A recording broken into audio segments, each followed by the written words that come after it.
Down comes that off break again. And the batsman hooks it hard and high over those short leg fieldsmen, but not over deep square leg. Even if we ignore terms like silly midon, LBW and googly, one has to admit that Test match cricket is, well, unique. And while some may find a sport that takes up to 5 days to complete arduous, for those who love the game, it is full of drama. It is not just talent that determines the outcome of the game, but also the type and condition of the pitch, the weather, and even the make of the ball. So in a game where there are so many factors, making the right decision at the right time seems difficult, but is often the difference between winning and losing. We asked Jonathan Connor, a specialist in skills acquisition with Cricket Australia, to help explain how captains, bowlers and batsmen make good decisions.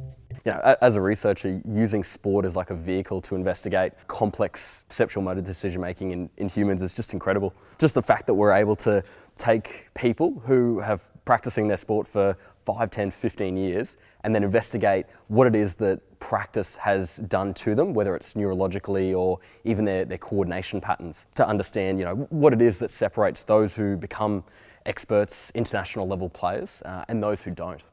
Cricket is a game where batsmen and bowlers usually take centre stage, but it's the captains who have the most influence, constantly making decisions that could change the game. In terms of the mindset of captains, it often depends on the circumstances of the game. The captain and the coach will always have an ultimate goal that they're trying to achieve, whether it be dismissing a team for a certain amount of runs, or perhaps if the opposition's in a really dominant position, it may just be limiting the number of runs that they score. Finds the gap as well.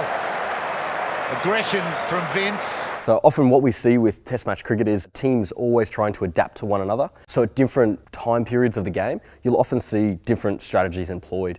And this requires the captain to be especially attuned to the situation of the game. The captain has to judge what he might think the batter is thinking, the position of the game, the pitch conditions, the ball, sort of judging who has the momentum, who is on top, and ultimately what their goal is, whether it's to take wickets early or limit the scoring run rate. One of the first decisions captains have to make is to choose whether to bat or bowl first if they win the toss. And this will mainly depend on the pitch.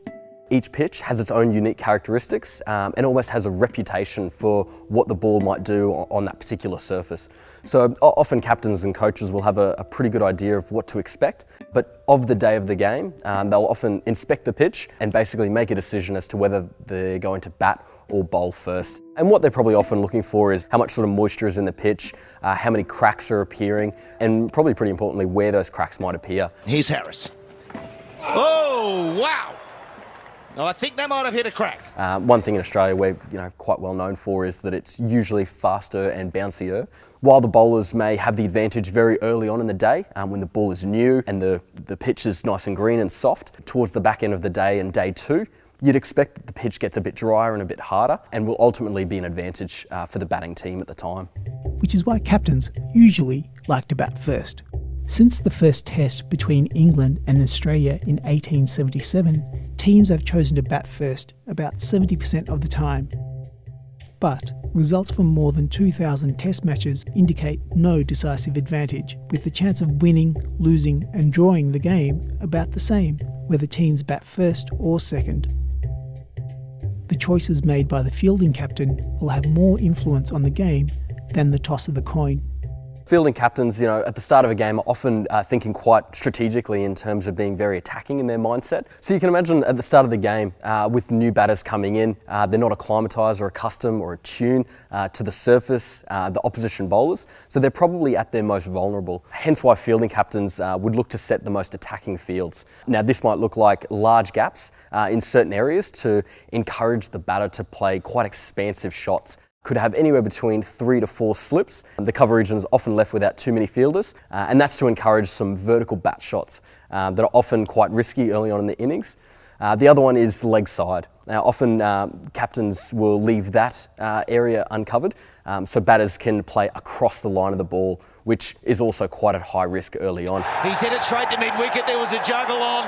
As the game rolls on, the captain will employ different attacking methods. Often the ball will become a bit older and perhaps be swinging a little bit less. So the captain might employ some spin bowlers or even part-time bowlers that the batter is not quite accustomed to. Another important decision for the captain is to choose when to take the new ball, which the fielding team can do after 80 overs. In most circumstances, this opportunity will be taken, but captains might delay taking the new ball if the old one is causing issues for the batsman.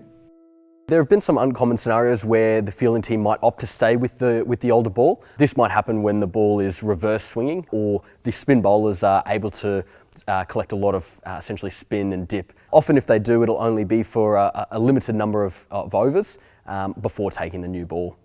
The number of decisions captains have to make does not end there.